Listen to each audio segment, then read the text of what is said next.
Alright, so we've done some tests with single Theraband Gold and 3/8 steel ammo, which is your basic target setup, and that's what comes standard on all my slingshots.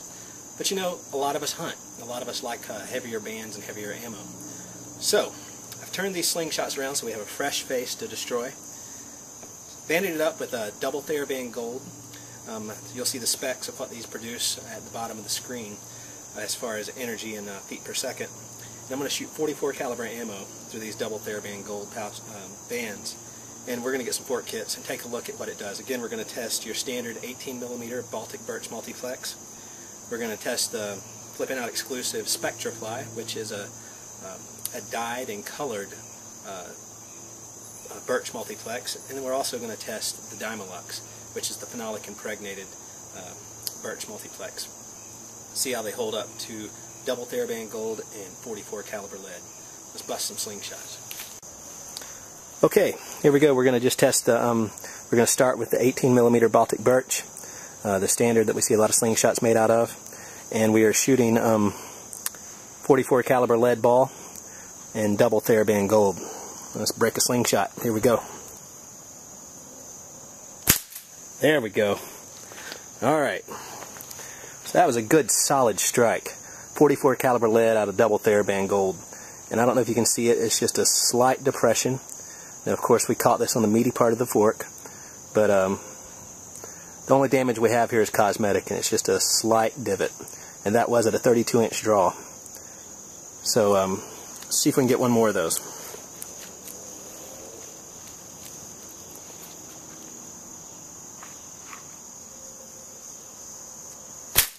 Oh yeah, that was a good one.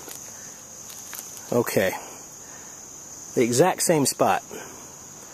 All I can see there is it made the depression a little bit deeper.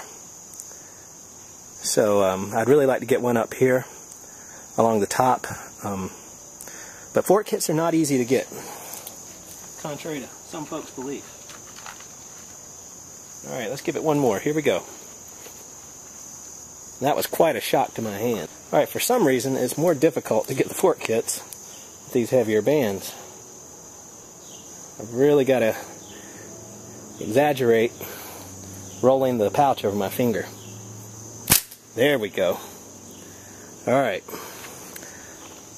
That fork kit was right there. So again, minimal damage. And that's just your standard 18mm Baltic Birch multiplex. So with that being said, I think the SpectraPly and the DymaLux are going to hold up even better. Let's see how they do. Alright, now we're going to try the SpectraPly. So this is the SpectraPly wood that you find exclusively at FlippinOut. I have turned this one over so that we have a fresh face to destroy. Again, it's double Theraband Gold, drawn to 32 inches, shooting 44 caliber lead. Let's see if we can crack a fork. Bands. There we go.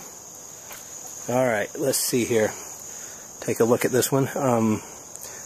That was a direct hit from 44 caliber lead. I really am having a hard time determining. There it is. It's just an ever so slight discoloration. Now if this frame had finish on it, it probably would have marred the finish. But this is just bare wood, so all it did was just slightly discolored. I think it left a little lead smear. So let's see if we can get a couple more on this one, see how it holds up. Alright, I'm out of 44, I'm moving up to 50 caliber.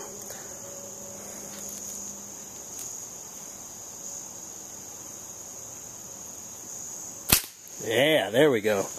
A good smack with 50 caliber. Let's see here, same spot. All it did, same thing as last time. Actually, I don't know if you can see it on the video here, but there is a little smear of lead. Again, that's tough stuff. So SpectraPly, I'm calling it tougher than Baltic Birch based on the test thus far. Let's step it on up and see how the DymaLux handles the phenolic impregnated. Alright, now let's give the DymaLux a try.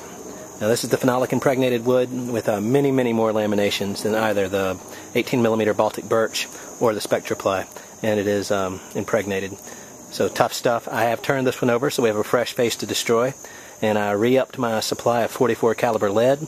Again, we're shooting double Theraband Gold, drawn to 32 inches, and let's crack some slingshot face. Here we go. There we go. Nice and loud. Okay, let's see. Where did that hit? Okay, it hit right here on the corner. You can see a little mark from the lead. Absolutely no damage to the fork, and that was 44 caliber lead ball traveling at a fairly good clip. Let's see if we can't break this thing. Oh yeah. Alright, same spot right on the corner, which is generally your weakest spot. You can see all the lead marks on it. I'm really impressed with that. Absolutely no damage to the wood. So this DymaLux is turning out to be some really great stuff. Not only is it extremely tough, takes a great finish, but it's got an excellent heft to it as well. Let's get one more hit.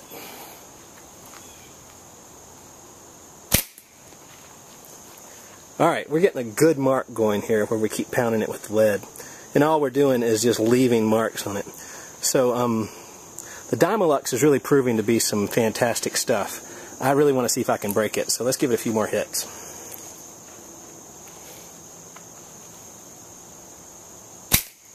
Oh yeah, that was a nice hit. We're pounding this same spot over and over again. And I am going to do some close-up pictures to go with this. But no damage to the wood whatsoever.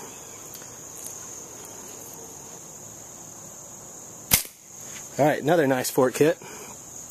Again in the same spot. Just more lead dust. So we're going to step it up. I'm going to shoot a chunk of 9/16 steel. Alright, so shooting that big boy. Let's see what happens. They're showing me. Alright, and another 9/16 steel. Alright, that was a very, very slight fork hit.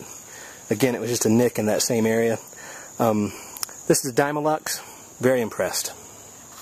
Alright, so we've taken them through the paces. We've shot single Theraband Gold with 3/8 steel. We've shot double Theraband Gold with 44 caliber lead and 9/16 steel. And out of all of these, the DymaLux came out on top. We did get a little bit of chipping with the steel and the target bands, but it hit just on the corner at one of the weakest points of the fork, which is not uncommon. But on the other side of it, when we shot it with double Theraband Gold and lead, we didn't get any damage. We just got some lead marking, and I will show some close-up pictures. Stepping down to the SpectraPly, it held up really, really well. It dented a lot like the standard Baltic Birch did. And then the Baltic Birch, of course, that's a tough material. But out of all three, I would have to say that the 18mm Baltic Birch was the weakest, as it did have a tendency to have a little less crushing strength than these two did. And I think the reasons the SpectraPly and the DymaLux held up a little bit better is because they are formed under much, much more pressure than your standard Baltic Birch, which may lead to it having a better crushing strength. Not to mention that this is parallel laminated, so that could be part of it as well. Another thing that I discovered today is that fork kits, I find they're really tough to get. I had to very much accentuate bad form with my pouch. And one thing that really surprised me was that the heavier bands were more difficult to get fork kits with. Now, I've always been of the mind that heavy bands help with a cleaner release. That could be part of it. Couldn't say. But fork kits are something that's a bane to all of us slingshot shooters. And one of the best ways to avoid it is practice. But if you want a really tough slingshot, check these out. The SpectraPly and the DymaLux. You'll find those exclusively at FlippinOutSlingshots.com. I've got a very wide selection of colors, and they're quite beautiful and quite durable. Thanks for looking, and shoot 'em straight, guys.